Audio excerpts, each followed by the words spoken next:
So.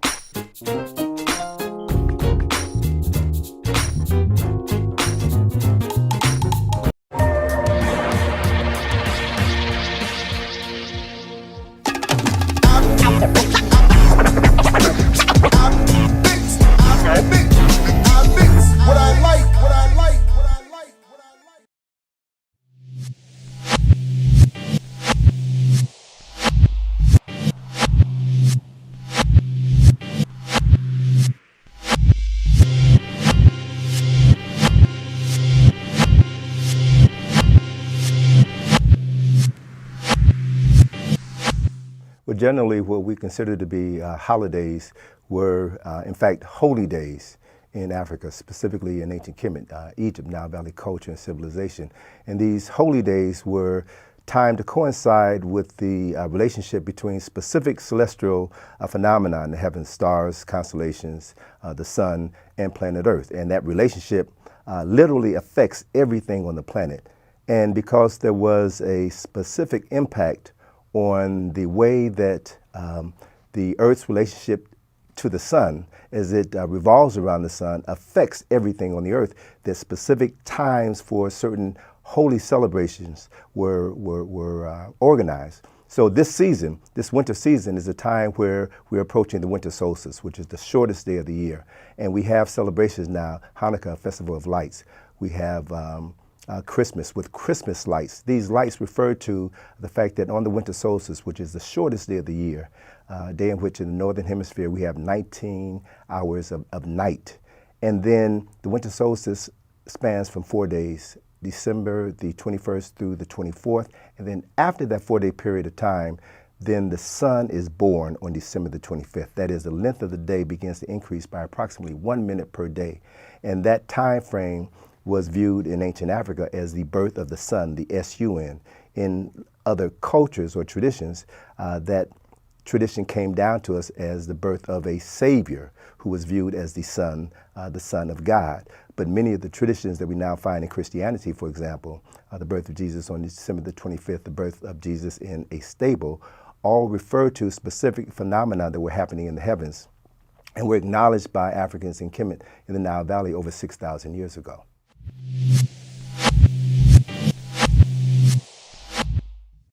We know this because we can look up in the sky at night and we can see specifically a constellation of Orion dominates the nighttime sky.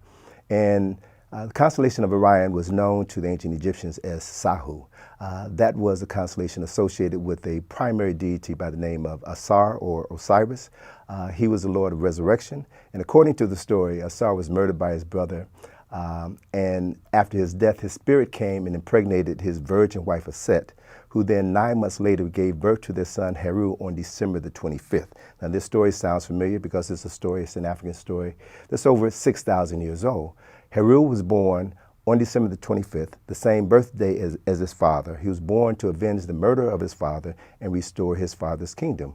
So this is a story, this is a myth that was a metaphor to help explain specific phenomena that were happening in heaven. So the priests in ancient Kemet were aware of this phenomena, and they in turn created rituals that will allow the people to maintain a certain system of order.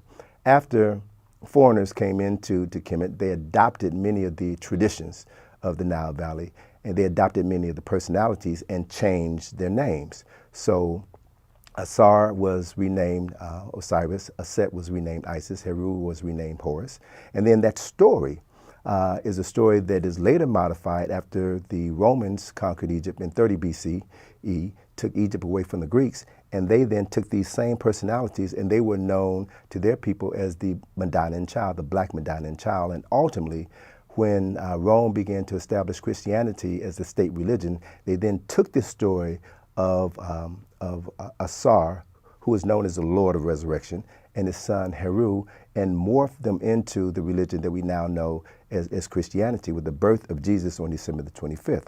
So we can break this phenomena down to precise detail, because December the 25th is the birth of the sun, S-U-N, when the length of the day begins to increase by approximately 1 minute per day.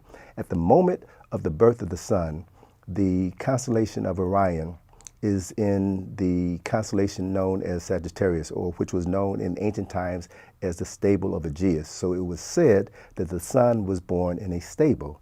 There are 3 stars in the belt of Orion, which makes this constellation so readily identifiable. And those 3 stars point to the eastern star, which we now know today is Sirius. Sirius is the star system that was associated with Set, the wife of Asar, the mother of Heru.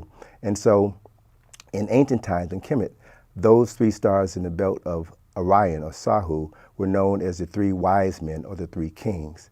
The eastern star, or Set, rises in the east around the time of the birth of the sun on December the 25th.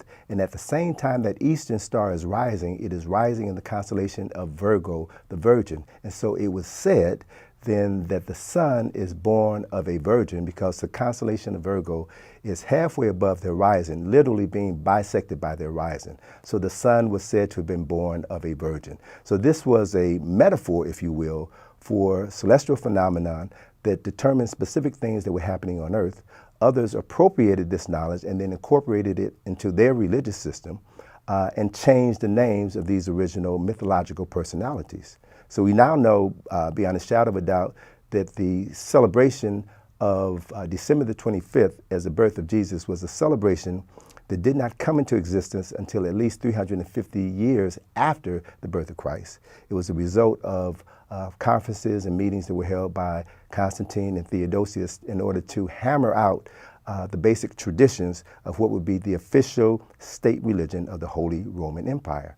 And no minister, no theologian today worth their salt can tell you with honesty that Jesus was born on December the 25th. Nobody knows the date that Jesus was born. That date was appropriated because for thousands of years prior to the birth of Jesus, that date, December the 25th, had been celebrated as the birth of the sun, the S-U-N.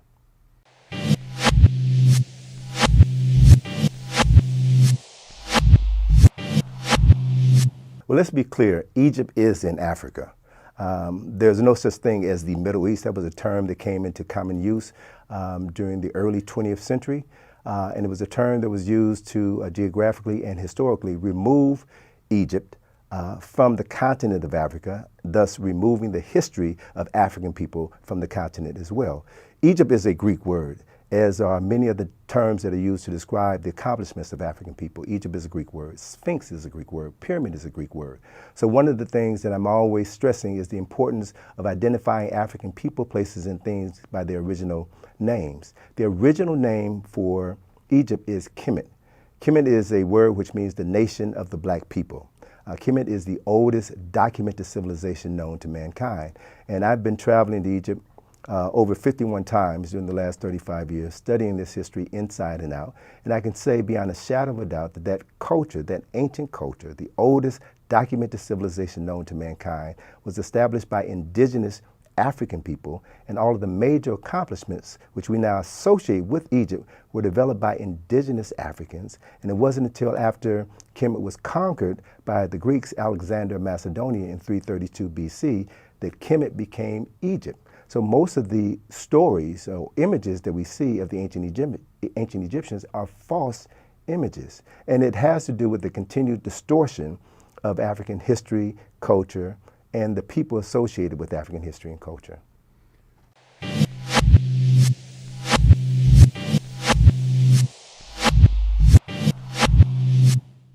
Myths are important because myths transcend time and space, they transcend personalities. And there are ways of incorporating the essence of a people into a phenomena. Myths are not true, but they contain truth. Every culture has their foundational myths, which serves as the foundation for their culture. And what we have found as African people living here in the West is that our memory has been erased and the erasure has been forgotten, and others have been telling our story and have, as Dr. John Henry Clarke said, written us out of the respectable commentary of human history. And so we look, for example, at ancient Kemetic or ancient Egyptian symbols that have been taken all over the world, but most people don't know that they're African, and they don't know what they mean.